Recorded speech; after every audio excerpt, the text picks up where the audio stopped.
Hello bachcho, let's read the question, and the question says the rate of physical or chemical process can be defined as A, the amount of reactant consumed per unit time, B, the amount of product formed per unit time, C, the bond energy released during bond formation per unit time, and D is all of the above. Key concept जो है इस question का वो है rate of reaction. Rate of reaction. अब यहाँ पे हम बात करते हैं रेट ऑफ रिएक्शन की। तो कोई भी रिएक्शन में होता क्या है, कोई भी रिएक्शन जब होती है तो किसी भी केमिकल रिएक्शन में हमारा जो रिएक्टेंट है with the help of catalyst वो प्रोडक्ट में कन्वर्ट होता है। This is reactant R and this is product P. अब ये जो रिएक्टेंट प्रोडक्ट में कन्वर्ट हो रहा है इसका ये जो रेट है, द रेट, ये डिफाइन कैसे होता है? तो ये डिफाइंड होता है as amount of product formed per unit time. इसका फॉर्मूला है पर यूनिट टाइम।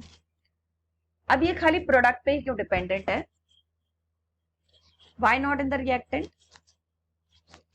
जब हमारा रिएक्शन का स्टेडी या इक्विलिब्रियम स्टेट आता है तो इसमें concentration of reactant will become equal to concentration of product.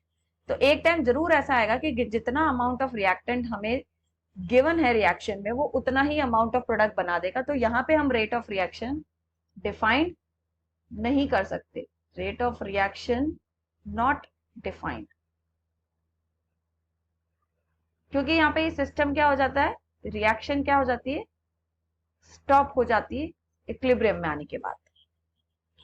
इसीलिए हम कहते हैं कि कितना प्रोडक्ट बनेगा उस पर ही रेट ऑफ रिएक्शन डिपेंड करेगी। सिमिलरली जो बॉन्ड एनर्जी इन्वॉल्व है, तो बॉन्ड एनर्जी इसमें जो लास्ट ऑप्शन दे रखा है bond energy release during bond formation पर यूनिट टाइम। तो बॉन्ड एनर्जी जो रिलीज हो रही है ड्यूरिंग बॉन्ड फॉर्मेशन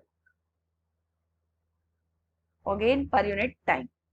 तो ये बॉन्ड एनर्जी रिलीज, पहली बात तो बॉन्ड फॉर्मेशन में बॉन्ड एनर्जी रिलीज ही नहीं होती है, इसमें तो यूटिलाइज होगी। तो बॉन्ड एनर्जी जो होता है it is not the criteria, it is not the criteria to define the rate of reaction, क्योंकि रेट ऑफ रिएक्शन चाहे कैसी भी हो, कुछ भी हो, एनर्जी या तो रिलीज होगी या एनर्जी यूटिलाइज होगी किसी भी रेट ऑफ रिएक्शन या किसी भी रिएक्शन को होने के लिए।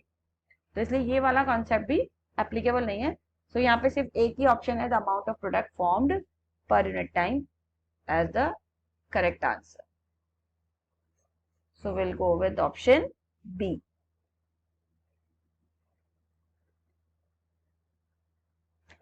So I hope you understood it well. Best of luck.